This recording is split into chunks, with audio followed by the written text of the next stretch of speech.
जय श्री हरि विष्णु भक्तों, आज के इस वीडियो में आप सभी जानेंगे साल 2025 में पड़ने वाली मोक्षदा एकादशी व्रत के बारे में। मोक्षदा एकादशी का व्रत हमें कब करना है, एकादशी तिथि कब प्रारंभ होगी, कब समाप्त होगी और पारण का शुभ समय क्या होगा, यानी व्रत खुलने का समय क्या होगा। साथ ही आज के दिन हम किस प्रकार से भगवान श्री हरि विष्णु का पूजन करें, कौन से विशेष उपाय करें जिससे कि समस्त प्रकार के जो पाप है उससे हमें मुक्ति मिले और जो भी हमारे मन की कामना हो, जिस भी कामना से हम यह व्रत धारण कर रहे हैं या भगवान श्री हरि विष्णु का पूजन कर रहे हैं, बिना व्रत के भी अगर आप इस उपाय को करते हैं तो आपके जीवन के समस्त प्रकार की बाधाएं दूर होंगी, पापों से मुक्ति मिलती है और समस्त प्रकार की कामनाएं पूर्ण होती है। तो आज के इस वीडियो में मैं आपको 11 महा उपाय शेयर करने वाली हूँ, जो कि मोक्षदा एकादशी के दिन अगर आप करते हैं, श्रद्धा भाव के साथ करते हैं, भगवान श्री हरि विष्णु का पूजन करते हैं, तो आपके जीवन की चाहे जो भी कामना हो वह अवश्य पूर्ण होती है। क्योंकि मोक्षदा एकादशी का जो दिन होता है, यह तिथि बहुत ही पवित्र और पावन मानी गई है। इस दिन किया गया एक छोटा सा भी उपाय, एक छोटा सा भी पूजा का जो फल होता है वह हमें बहुत ही शीघ्र प्राप्त होता है और कई जन्मों तक हमें इसका फल प्राप्त होता है। शीघ्र ही हमारी जो सारी मनोकामनाएं होती हैं वह पूर्ण हो जाती हैं। तो वीडियो को पूरा जरूर देखिएगा। अगर आपको वीडियो अच्छी लगे तो वीडियो को लाइक कीजिएगा। साथ ही अपनी मनोकामनाओं की पूर्ति के लिए कमेंट बॉक्स में जय श्री हरि विष्णु लिखना ना भूलेगा। देखिए, मार्गशीर्ष मास के शुक्ल पक्ष की जो एकादशी तिथि होती है, उस एकादशी को मोक्षदा एकादशी के नाम से जाना जाता है। जैसे कि नाम से ही पता चलता है, मोक्षदा अर्थात मोक्ष दिलाने वाले, मोक्ष को देने वाली एकादशी।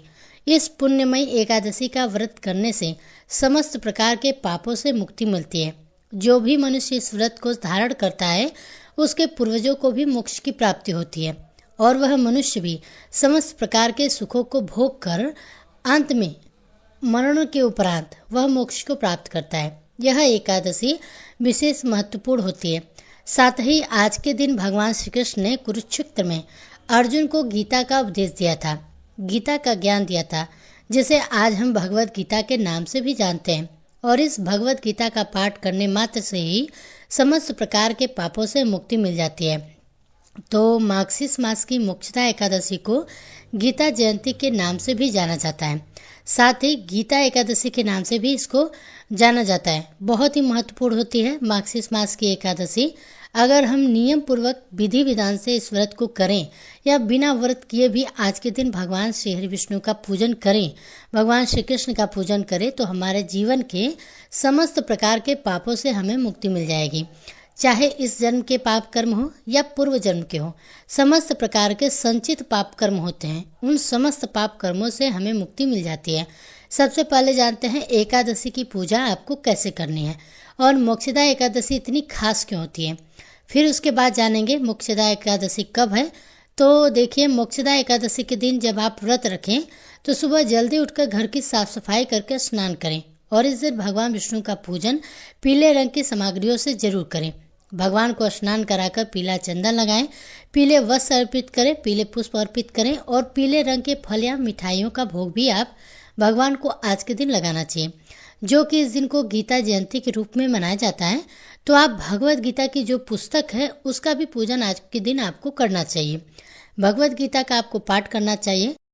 साथ ही इन पुस्तकों को उन लोगों को दान करें जो इसे पढ़ने में समर्थ हों। अपनी श्रद्धा के अनुसार आप मंदिर में भगवत गीता का जो पुस्तक है उसको दान कर सकते हैं। ध्यान रखें, कभी भी अयोग्य व्यक्तियों को धार्मिक पुस्तकों का दान नहीं करना चाहिए। यदि आप ऐसा करते हैं तो उसका दोष आपको लग सकता है। सुबह को दीप जलाकर भगवान विष्णु के मंत्रों का जाप करें। ओम नमो भगवते वासुदेवाय नमः या ओम श्री विष्णुवे नमः या फिर हरे कृष्णा हरे रामा मंत्र का जाप भी आप सच्चे हृदय से कर सकते हैं। साथ में माता लक्ष्मी जी का पूजन करें। भगवान श्री कृष्ण का पूजन आज के दिन करें। व्रत की कथा को पढ़ें, सुनें और अपना व्रत प्रारंभ करें।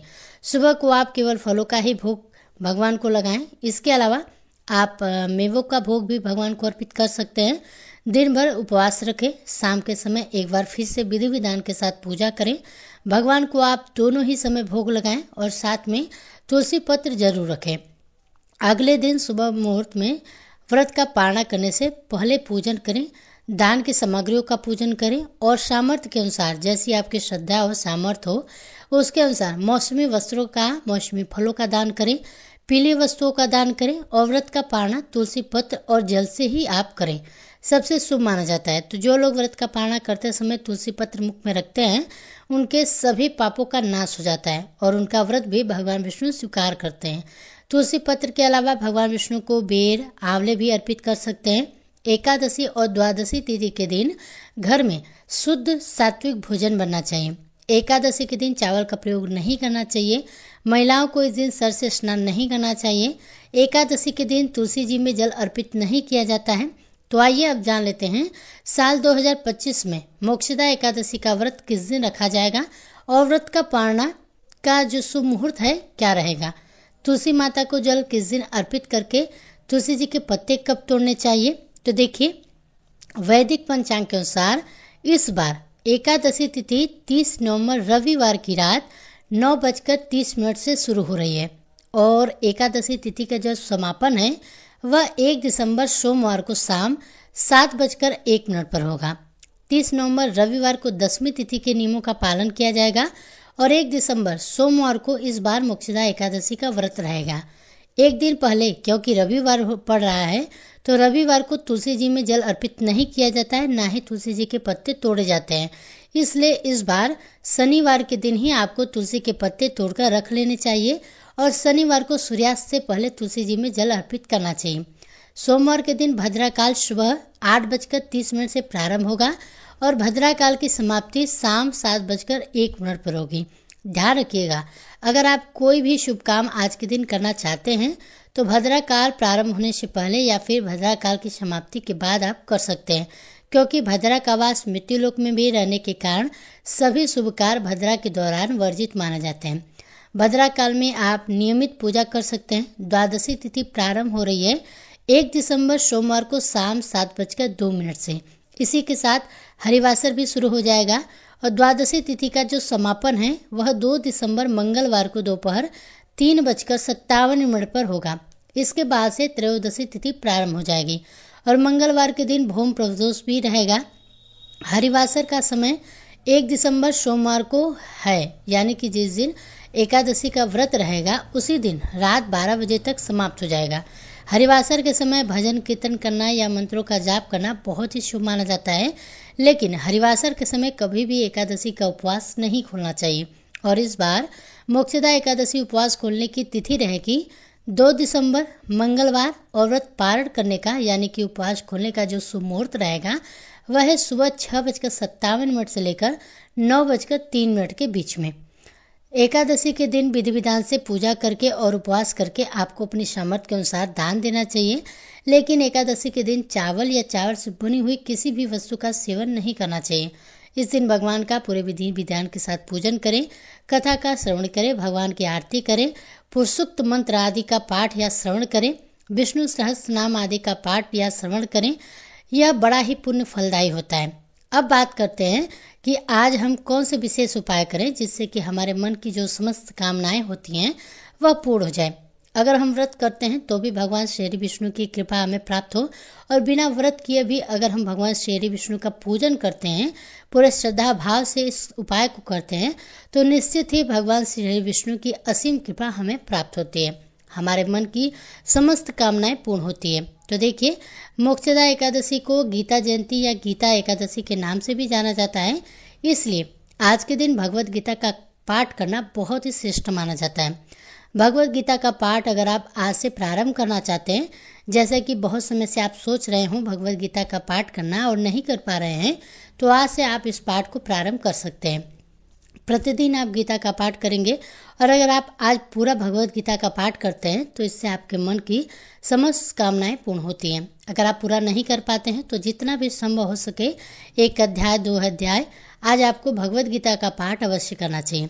भगवान श्री हरि विष्णु के सामने शुद्ध घी का दीपक प्रज्वलित करके विधि विधान के साथ उनका पूजन करने के बाद वहीं बैठकर अगर आप भगवत गीता का पाठ करते हैं तो यकीन मानिए आपके जीवन की जितनी भी परेशानियां हैं वह दूर होंगी और समस्त मनोकामनाएं पूर्ण हो जाती हैं।